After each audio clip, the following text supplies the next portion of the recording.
How to manage remote teams successfully. Many people are now asking about virtual assistants and trying to have people overseas, especially in Western countries, might be wanting to leverage the lower wages or just better quality of actual staff, whether that's South Africa, Vietnam, the Philippines, Bangladesh, India, wherever they're based. But actually managing these remote workers can be tough. Today, I'm joined with Matt Singers, who's an absolute legend when it comes to recruitment, but also the management structures.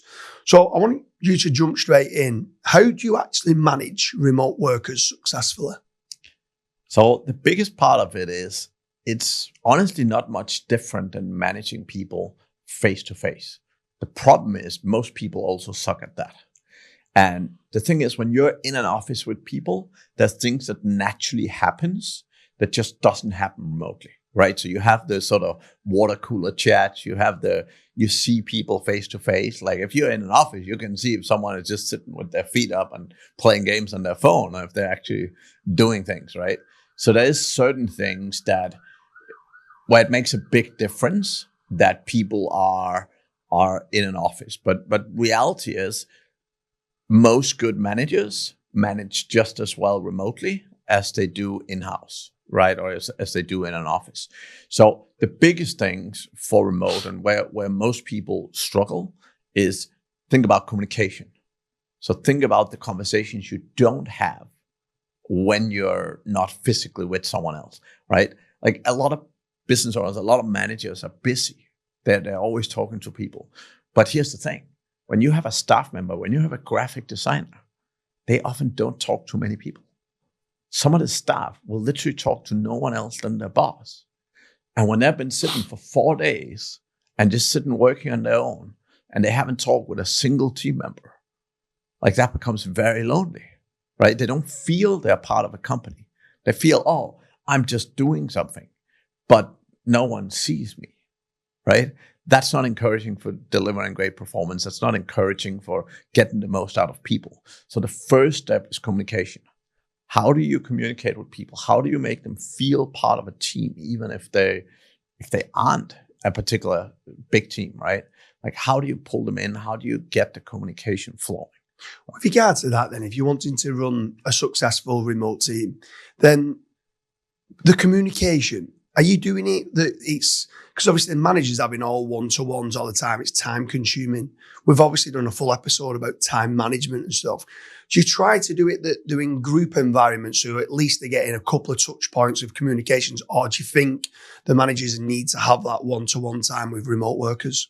Managers, in my humble opinion, need to always have one-on-one time with their direct staff, because reality is there's so many things people are not comfortable saying. Like, let's say you have a problem at home, you're going through a divorce, or your kid is really sick and you're scared, right? You're not going to sit on some team call and share that, right?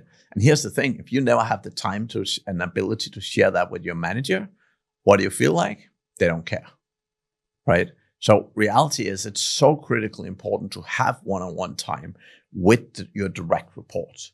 Now, as a business owner, you don't need to talk with everyone in the company, but the people who report directly to you, you want to have consistent one-on-one time on a weekly basis, in my opinion. And then what about, I want to talk about the opposite, right? So what do you see people doing wrong? So you've got people that have got successful remote teams. Yeah. What are people doing wrong majority of the time for remote workers? So I have 3 key points here.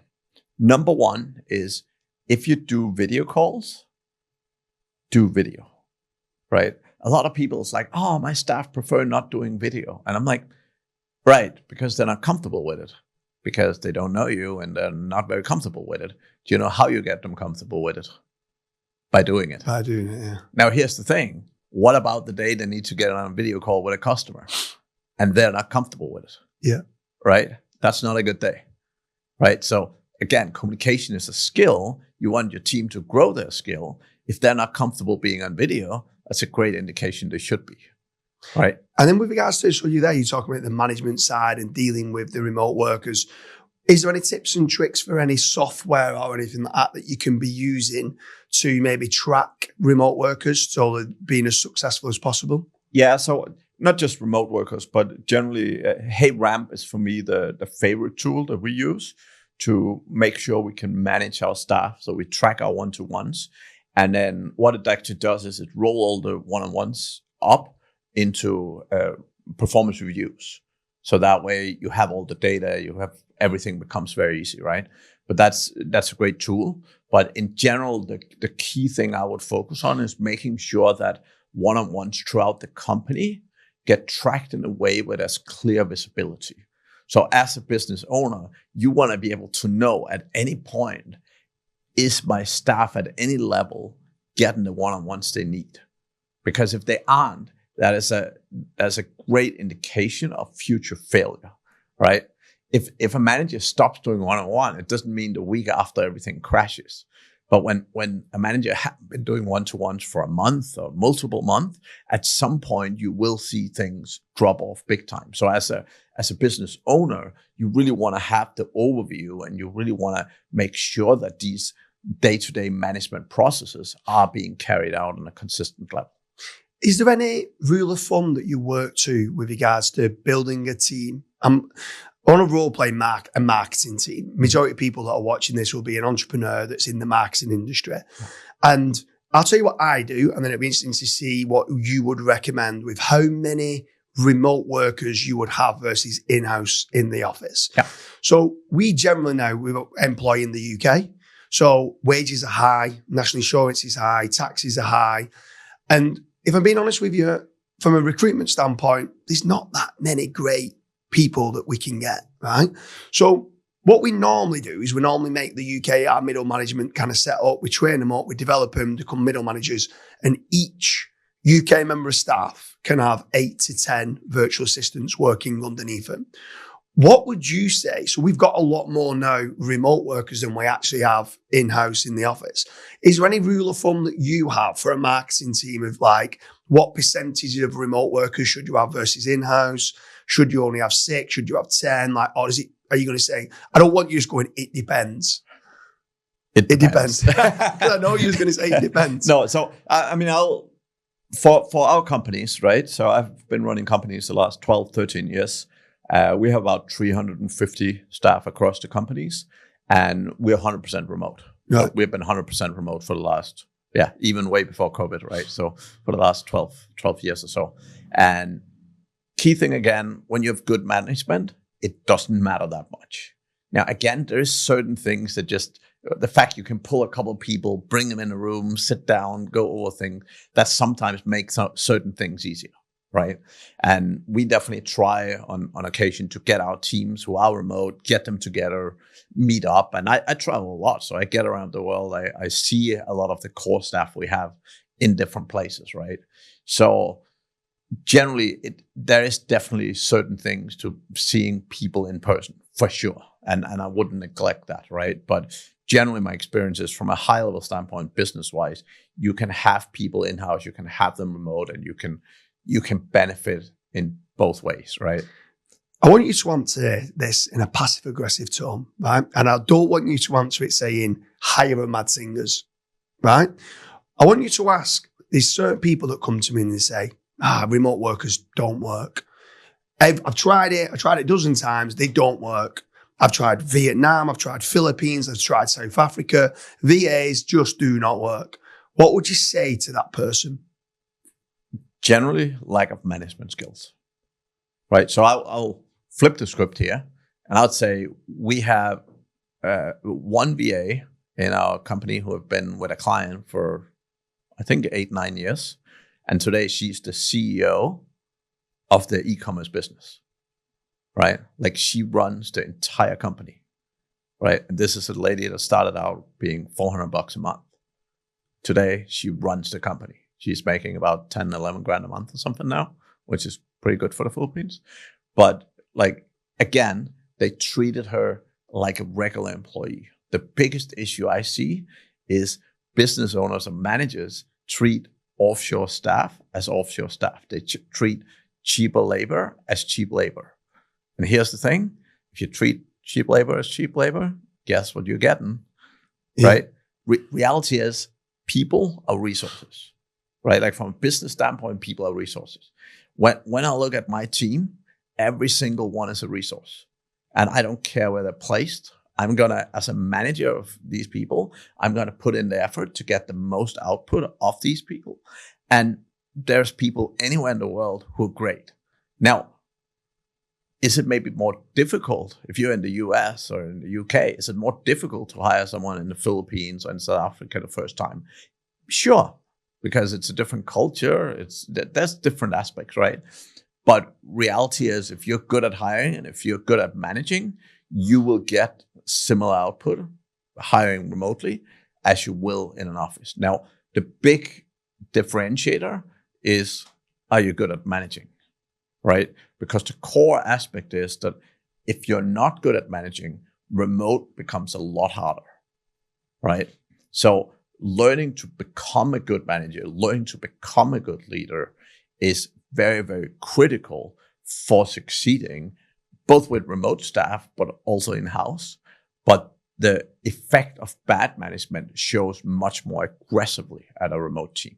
Yeah, for sure. In a simplistic way, Mads is saying, you're the fucking problem. It's not the remote workers. In a way, though, it is like so many people come to me and I'm just like, you're the issue. Like, I'm not having it that every single virtual assistant is the problem. It's your expectation of what they're going to do. There's also a few bits with regards to time zones and stuff like that. I quite strongly recommend, like, initially going through a virtual assistant kind of agency, because then they can start to understand that even a few of the things like the holidays in the Philippines and what they expect at Christmas and just little things like that, different nuances that's different to the culture in the UK makes a big difference. And until you started to employ over a dozen, you then start to realize, okay, this new bank holiday showing up or whatever it is, a Filipino holiday, Vietnamese holiday and stuff like that, and their expectation of just giving them like life insurance and stuff like that goes a long way. And all them little bits add up. Yeah. And it makes a big difference between the virtual assistants and running those remote workers successfully. I definitely agree. And time zone is a big one for me personally. Like, one of the reasons I absolutely love South Africa is it's native English, but it's also Western mindset, right? So South Africa, it's very Western education. And then the time zone. So time zone is the same as Europe. And it's a few hours or 6-7 hours different from US, right? But compared to the Philippines, for example, if a Filipino have to work US hours, they're working in the middle of the night. And no matter who you are, you never get the best out of people at 4 a.m. in the morning. You don't, right? So my experience has definitely been with South Africa that we're getting significantly better output for those time zones, right? Whereas when we're dealing with clients in Australia and New Zealand, we often still utilize the Philippines because, again, the time zone there is so much better. And again, I wouldn't want to try and get South Africans to working in the middle of the night. Can they do it? Yep. Are they willing to do it? Yep. Is it where you get the best work out of them? Nope. On there, obviously, you've got Aristo Sourcing, which is a recruitment company, a lot of remote workers. You've also got madsingers.com. Someone's watching this now and they're saying, I don't employ any remote workers. I need to start jumping on this bandwagon. I need to start leveraging, not saying the cheaper wages, but in a way, the cheaper wages, but done to a high quality. What is the best way to reach out to someone like yourself? Should they have a Mad Singers consultancy kind of before going to Aristo Sourcing, before they're going to start hiring these remote workers? Or should they go straight into Aristo Sourcing and start hiring the VAs? So I would say it depends a little bit on the business, right? If you're just looking to hire for the first time, then it might be very beneficial to have consulting first. If you already have a team, when you're clear on what you're looking for and what you're hiring for, going straight to Aristo Sourcing or a similar recruitment company makes a lot of sense, right? For me, the core aspect, like what I focus the most on, is really the management piece, right? It's really up-leveling the management skill, both of the entrepreneur, but also their management team, right? Because what we see consistently is that business owners are very good at promoting people into managerial roles, and they're also exceptionally good at never giving them any training. And then they wonder how they fail, right? So you have this good old saying that the best sales guy doesn't make the best sales manager. And I actually disagree a lot with that. What happens is just because you're the best sales guy doesn't mean that tomorrow you are the best sales manager. However, if you can learn how to be the best sales guy, you can also learn how to be the best manager. But it's two very different skill sets, right? So every time you have people who excel, that means they've taken the time to figure out how to do something exceptionally well. And if they can learn one skill, they can also learn management, right? So it's more the mindset around it is important. But most business owners are really losing out because they have leaders and managers who doesn't have appropriate training to do what they're doing. Anyone who's watching this episode and you like the how to successfully set up remote workers, you might also like the episode in the description about time management. Try and get some of that time back by being able to outsource to these remote workers. There's also a great episode about leveling up your existing staff in the AI era. Strongly recommend you watching that. Lads, it's been an absolute pleasure. As always.